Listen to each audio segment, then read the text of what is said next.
Hello and welcome to another battle report from the road to Terra. I am your host Dominic, and joining me again is friend of the show, Bill. Alright guys, how's it going? Bill, what are we playing today, mate? So we're playing some Mortalis. Yep. Changing it up a bit. We're doing the Void Strike mission.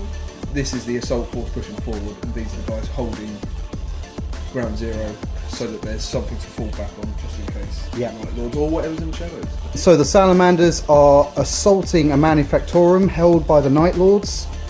As you can see, as Bill pointed out, the Night Lords are doing what they do best, hiding. Skulking. All right, skulking is a good word. I like that a lot. We're playing 1500 points and deployment. Bill, do you want to quickly go through what that is? Yeah, so deployment in Void Strike is the 4x4 tiles broken down into like lines. So you've got a deployment zone here, here, here, and here.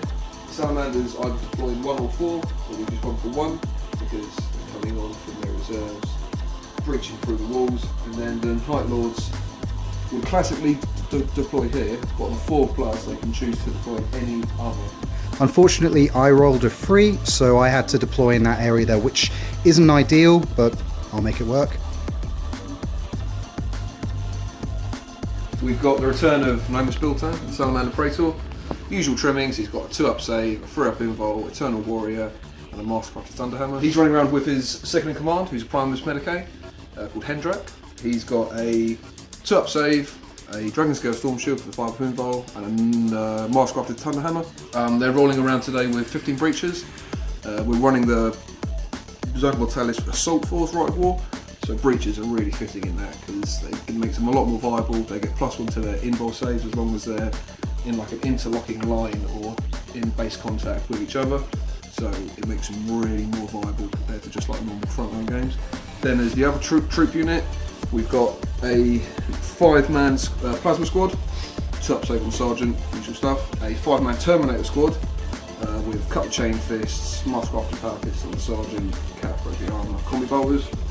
And then 2 contemptors with heavy flamers in the fists and Kiris and soul cannons on the other arms. That's pretty much it, yeah. The Terminators in the Plasma Squad are going to deep strike because of my Warlord trait, Void Walker, gives 1 unit deep strike, and Terminator units in this Rite of War.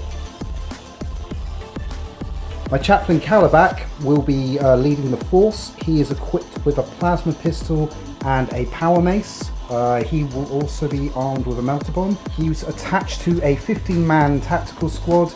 Not much to them. Wanted to represent the Night Lords not being too interested in investing their guys with the best stuff. I truly see them as there's not much loyalty there in that force, and I kind of wanted to represent that in this. So they've got bolters, got bolter ammunition. So you need. But I've given them a bit of survivability by taking 2 apothecaries, both armed with artificial armor. We also have probably one of my favourite units in Horus Heresy, the 10-man autocannon squad. This is a monster killer when you get to use it right. I've had some tremendous success with it. They're excellent when they get to do what they are designed to do. Yeah. The terrible trio, Huey, Dewey and Louie. Huey is equipped with 2 Carey's pattern assault cannons. The other 2 are equipped with dual power fists with inbuilt graviton guns. So the Salamanders are going to do their first turn. The Contemptors are just going to roll on forward, probably run as well, try and get up the field, put some pressure on the Night Lords. The Breachers and the Praetor, they're going to roll on forward as well. I'm not sure which way they're going to go. We've got a big 15-man attack squad sitting over on that flank, but it kind of draws them away from where they want to be. I kind of want to go up here and try and press the autocannons. I don't know. I'll see what happens. Got my 2 tactical squads on the ground. One is with Calabac, my chaplain. I've got my autocannon team, which are stationed there. My intention is to pull them back into open ground so that Bill's forces have to come to me. I won't be able to utilise them too much, but these tight quarters mean I won't be able to really maximise their firepower. My intention with my tactical squad on the further flank is to hold him up, hopefully inflict some damage on him, diminish his numbers as he comes, until the real might of the terrible trio arrives to hopefully turn the tide.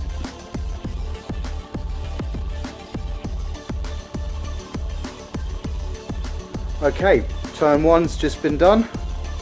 What happened? Nice and simple. So the contenders both ran up the centre, they ran. The lead one went 12 inches and the one behind went 10 inches in total. The breaches decided to push the flank. We should have some contenders turning up on the other side. I'd rather be towards the side for when they do turn up, whether I'm getting killed or killing them, probably 15. Dom then pulled his autocannons back, pulled it back, ran it back, just put some space between them and the contenders and the other units. I call it tactically hiding. Yeah, cowardly I'd say. Oh, you would say that. There you go. The tactical squad was the chaplain, surprise, surprise, went for the flank, and the other tactical squad pulled back, a couple of pot shots with their bolt guns, inflicted a wound, didn't get killed. And that's turn 1, so on to turn 2. So, well, seeing as we actually got to fire our guns, I'm calling that a Night Lord I victory. didn't fire a single thing, I just ran. I know. Look at that.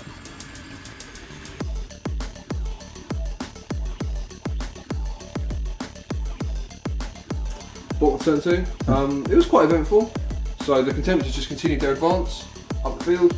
The breachers moved forward 6, and then chose not to shoot their guns and go for the charge. It was an 8-inch charge initially. Dom reaction fired, that's the thing, and managed to kill one off, Yeah. which made it a 9-inch charge. It made a 9-inch charge. Yeah. So as a response, I killed 10 of Dom's dudes, 9 tactical marines in the apothecary, 10 in total, and Dom killed another 2 in combat. So I lost 3 breaches to the majority of the tactical squad, but his squad didn't fall back off the board, and they did regroup, and now I just need to chase them down. We both failed all of our reserves, so I've now got to kind of weigh up the thought of when are these guys going to come in, and where are they going to come in, and what are they going to do. So I'm a bit worried about that. Dom's turn. Yeah. This tactical squad just pushed their way around. Yep. I can't really deal with these guys at the moment. Well, Could divert future resources towards them, but the contenders can't get in because of the confined spaces. So I might just have to just let him score the points for getting in my deployment zone in that sense. The autocannons stood still and launched a big volley into the breacher unit. It's got 14 wounds, which was pretty good, and I failed one to upsave. Salamander toughness, man. Yeah, that's a really tough unit. Like Yeah. having the Praetor was a really tough character, getting like a 2 up save and 3 up involved. So, Right, on to turn 3. top 3.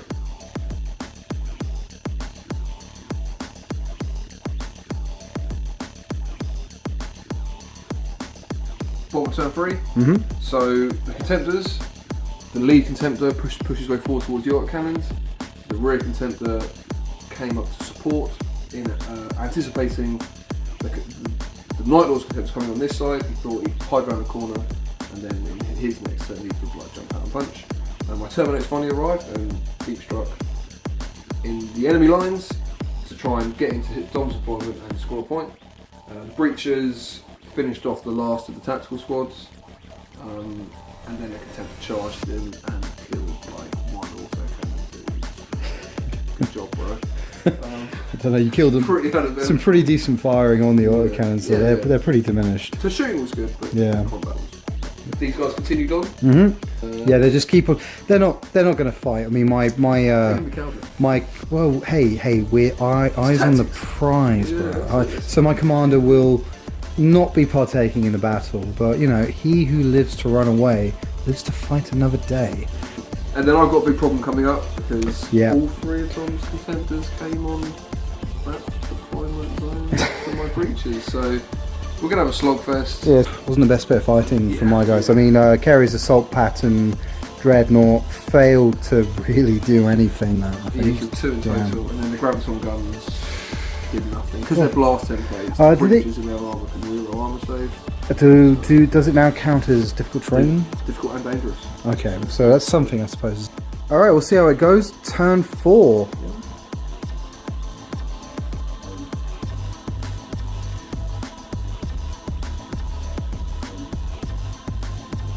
All right, so end of turn 4. End of turn 4. It's Right. quite an eventful turn. Yeah, surprisingly, actually. So my plasma squad came in automatically. They went dead centre in the nice open area, ready to get in. And then scattered onto another unit.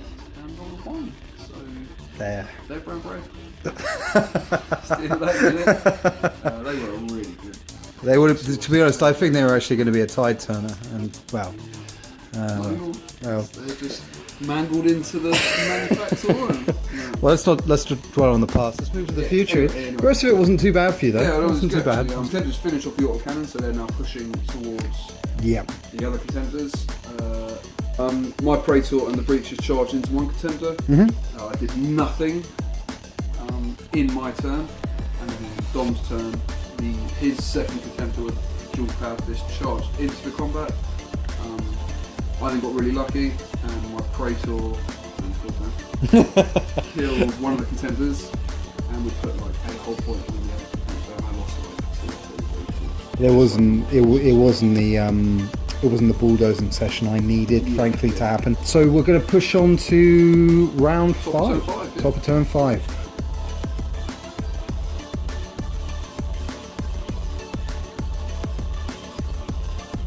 In turn 5, good turn for Salamanders. Yes. So they finished off the combat dreads, pretty much guaranteeing that side of the board. Yet again, I can't chase down. Turns out Catfracti aren't very good at chasing down tactical routes. Well, that's what happens when you underestimate Calabac and the Night Lords. Just saying, they had a plan. They had a pretty good mission. Whoa. They're definitely doing their mission. And we also, the resources, we've saved the Legion by not firing any of our bolters. My goodness, I tell you what, the best investment I made this entire game was that 15 points on a plasma pistol for my chaplain. He totally... I think we're going to call it at this point because there's only it's Salamanders up next. They've got 2 contenders and the best part of a breach unit. And basically all I have left on the board are my extremely crippled Contemptor that basically is just headbutting people now, and my Carry's assault pattern Contemptor, which it's not going to last in combat. He can't really fire at the moment because everybody's involved in combat. So we'll tally up points and then we'll keep you guys in the loop.